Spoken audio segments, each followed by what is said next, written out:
പുതുവർഷത്തെ വരവേറ്റത് തലസ്ഥാനം വൻ ജനപങ്കാളിത്തത്തോടുകൂടി തന്നെയായിരുന്നു.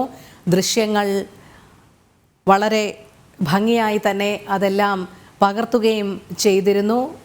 മാനവീയം വീഥിയിലും തലസ്ഥാന ജില്ലയിലെ വിവിധ കേന്ദ്രങ്ങളിലുമൊക്കെ തന്നെ വൻ ജനപങ്കാളിത്തത്തോടെ പുതുവർഷാഘോഷം കെങ്കേമമാക്കി തന്നെയാണ് ജനങ്ങൾ 2024 വരവേറ്റത്. പോലീസിന്റെ ശക്തമായ നിയന്ത്രണങ്ങൾ ഉണ്ടായിരുന്നു എല്ലാ സ്ഥലങ്ങളിലും. 2024 വരവേൽക്കാൻ കുടുംബസമേതം തന്നെയാണ് എല്ലാവരും എത്തിച്ചേർന്നത്. വൻ ആഘോഷ രാവാക്കി മാറ്റുകയായിരുന്നു സംസ്ഥാനത്തുടനീളം. തലസ്ഥാന ജില്ലയിലും കെങ്കേമമായി തന്നെ 2024 വരവേറ്റു. പ്രശാന്ത് ചേരുകയാണ്. പ്രശാന്ത്, തലസ്ഥാന ജില്ലയിൽ ധാരാളം വാർത്തകൾ നമ്മോടൊപ്പം പങ്കുവയ്ക്കാനുണ്ട്. എങ്കിലും ആദ്യത്തെ ഒരു വാർത്ത എന്ന് പറയുന്നത് പുതുവർഷ രാവിനെ എങ്ങനെ വരവേറ്റു എന്നുള്ളതാണ്.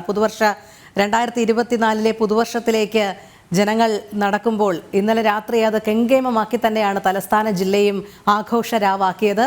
അത് സംബന്ധിച്ച വിവരങ്ങൾ.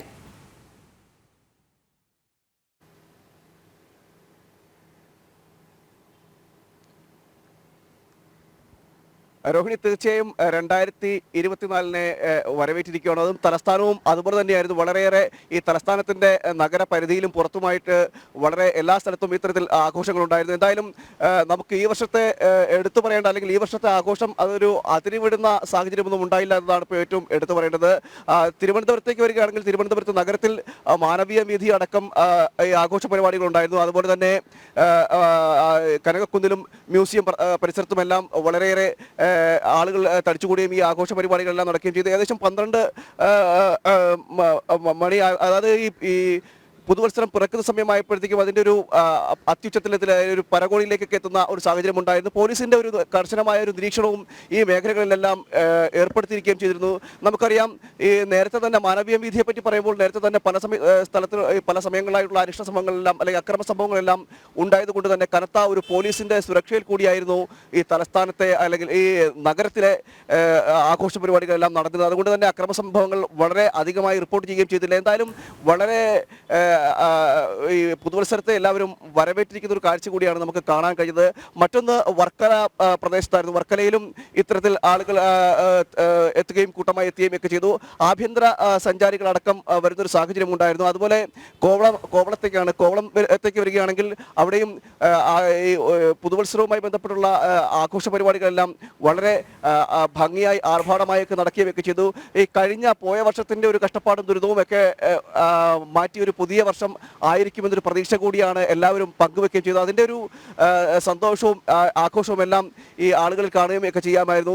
എന്തായാലും ഈ ആഘോഷ പരിപാടികളെല്ലാം അതിന് കടക്കാനുള്ള സാധ്യത നേരത്തെ തന്നെ പോലീസും റിപ്പോർട്ട് ചെയ്തിരുന്നു. അതായത് ഇത്തരത്തിൽ സാഹചര്യങ്ങളൊക്കെ ഉണ്ടെന്നുള്ളതൊരു നിരീക്ഷണത്തിൻ്റെയൊക്കെ അടിസ്ഥാനത്തിൽ വളരെ ശക്തമായ രീതിയിലൊരു സുരക്ഷാ സംവിധാനവും നിരീക്ഷണവും എല്ലാം ഏർപ്പെടുത്തിയത് കൊണ്ട് തന്നെ അതിൽ അത്തരം സംഭവങ്ങളൊന്നും ഉണ്ടാകാതെ തന്നെ ഇത്തരത്തിൽ ഈ പുതുവത്സരത്തെ വരവേറ്റെന്ന് തന്നെയാണ് ഈ തലസ്ഥാനത്തെ കുറിച്ച് പറയുമ്പോൾ പറയാനുള്ളത്. മറ്റ് സംഭവങ്ങളൊന്നും ഉണ്ടായതുമില്ല.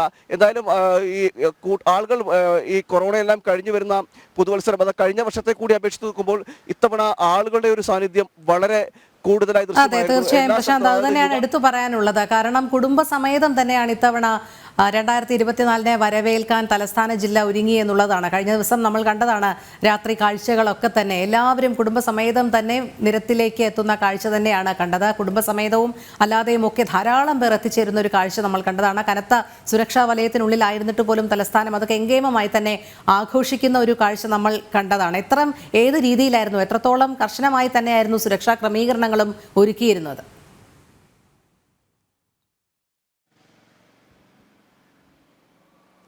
തീർച്ചയായും രോഹിണി, അതായത് ഈ കുടുംബസമേതം കുട്ടികളുടെ നമ്മൾ ഇതുമായി ബന്ധപ്പെട്ട് റിപ്പോർട്ട് ചെയ്യാനെല്ലാം പുറത്തേക്ക് ഇറങ്ങുമ്പോൾ ഈ നഗരത്തിൽ ഈ കുട്ടികളും കുടുംബവും എല്ലാം ആർത്തുല്ലസിച്ച് വരുന്നൊരു കാഴ്ച നമുക്ക് കാണാൻ കഴിയുമായിരുന്നു. നമ്മളത് ഈ പ്രേക്ഷകരുമായി ഇന്നലെ തന്നെ പങ്കുവെക്കുകയും ചെയ്തിരുന്നു. നമ്മുടെ റിപ്പോർട്ടർമാരെല്ലാം അത് പങ്കുവെക്കുകയൊക്കെ ചെയ്തിരുന്നു.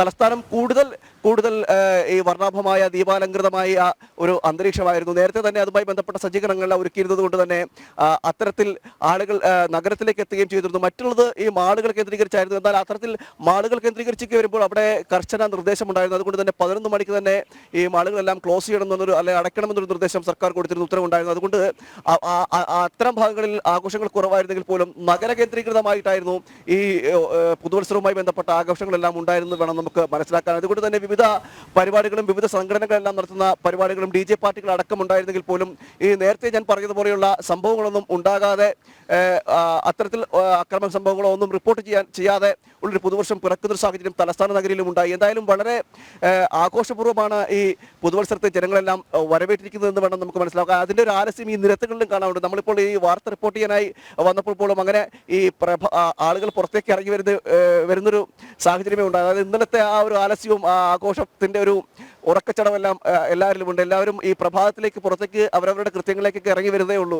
അതുകൊണ്ട് തന്നെ നിരത്തിൽ പോലും നമുക്ക് ആൾക്കാരുടെ പ്രതികരണമൊക്കെ എടുക്കണമെന്നായിരുന്നു ആഗ്രഹിച്ചതെങ്കിൽ പോലും അത്തരത്തിൽ ആളുകളെ ആരെയും നമുക്കിവിടെ ദൃശ്യമാകുന്നില്ല. ഇന്നലത്തെ ഒരു ആഘോഷത്തിൻ്റെയൊക്കെ ഒരു ക്ഷീണമായിരിക്കാമെന്നാണ് നമ്മൾ മനസ്സിലാക്കുന്നത്. എന്തായാലും വളരെ ആഘോഷപൂർവ്വമായിരുന്നു ഈ തലസ്ഥാനത്തെയും പുതുവത്സരം പിറന്നത്.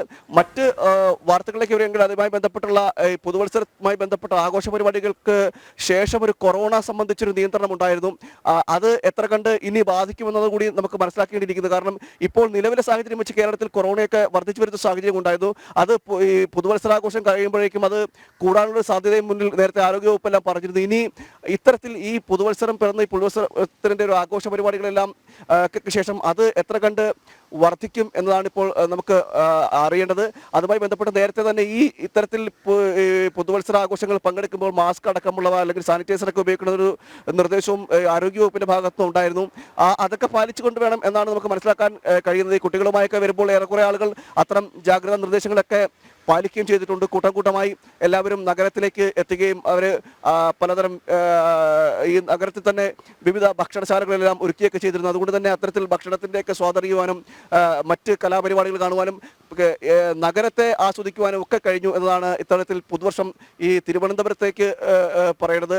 മറ്റൊന്ന് വർക്കലയിലേക്ക് പറയുകയാണെങ്കിൽ ഇന്നലെ തന്നെ വർക്കലയിൽ ഈ സഞ്ചാരികൾ ഉൾക്കൊള്ളാവുന്നതിലധികം സഞ്ചാരികൾ അവിടേക്ക് എത്തപ്പെട്ടു എന്നൊരു വാർത്ത കൂടി നമ്മൾ റിപ്പോർട്ട് ചെയ്തിരുന്നു. അതായത് ഏകദേശം 3 ലക്ഷത്തിനടുത്ത ആളുകൾ കൂട്ടം കൂട്ടമായി ഈ വർക്കലയിലേക്ക് എത്തുന്ന സാഹചര്യം ഉണ്ടായി. ബീച്ചിലും പരിസരത്തിലും അങ്ങനെ ഒരു ട്രാഫിക് നിയന്ത്രണം സാധിക്കാൻ കഴിയാത്ത രീതിയിലേക്ക് എത്തപ്പെടുന്ന ഒരു സാഹചര്യം അവിടെ ഉണ്ടായെന്ന് അവിടുത്തെ പ്രാദേശിക റിപ്പോർട്ടറടക്കം ലേഖകരടക്കം റിപ്പോർട്ട് ചെയ്യുകയും ചെയ്തിരുന്നു. അതായത് ഈ വർക്കലയെ സംബന്ധിച്ചിടത്തോളം ഇപ്പോൾ ഈ ഫ്ലോട്ടിംഗ് ബ്രിഡ്ജ് അടക്കം വന്നതിന് ശേഷം കൂട്ടം കൂട്ടമായ ആളുകൾ എത്തുന്നൊരു സാഹചര്യമുണ്ട്.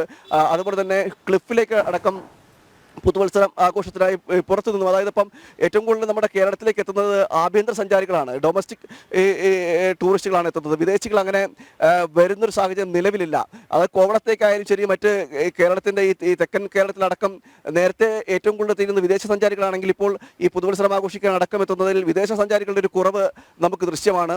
അതുപോലെ തന്നെ അതോടൊപ്പം തന്നെ ഈ ആഭ്യന്തര സഞ്ചാരികൾ ഏറി വരുന്ന സാഹചര്യമുണ്ട്. തിരുവനന്തപുരത്തെയും അല്ലെങ്കിൽ തെക്കൻ ജില്ലകളിലടക്കം കേരളത്തിലടക്കം ആഭ്യന്തര സഞ്ചാരികൾ മറ്റ് രാജ്യത്തിന്റെ പല ഭാഗത്തുള്ള സഞ്ചാരികളടക്കം എത്തുകയും ചെയ്തിട്ടുണ്ട്. അങ്ങനെ കൂട്ടം കൂട്ടമായി ഇത്തരത്തിൽ ആളുകൾ എത്തിയതോടുകൂടി തന്നെ ഈ വാഹനങ്ങളടക്കം എത്തിയതോടുകൂടി തന്നെ ഗതാഗത നിയന്ത്രണം വളരെ രൂക്ഷമായി എന്നൊരു വാർത്ത കൂടി നേരത്തെ നമ്മൾ റിപ്പോർട്ട് ചെയ്തു. എങ്കിൽ പോലും അത്തരം മേഖലകളിൽ പോലും ഈ മറ്റ് അനിഷ്ട സംഭവങ്ങളൊന്നും ഉണ്ടാകാതെ ഒരു പുതുവർഷം പിറന്നു എന്നത് ഒരു ആശ്വസിക്കാൻ ഏറെ വഴിയുള്ളതാണ്. രോഹിണി, അതെ, പ്രശാന്ത് പറഞ്ഞതുപോലെ തന്നെ എന്തായാലും 2024 ഗംഭീരമായി തന്നെ തലസ്ഥാന ജില്ല വരവേറ്റു.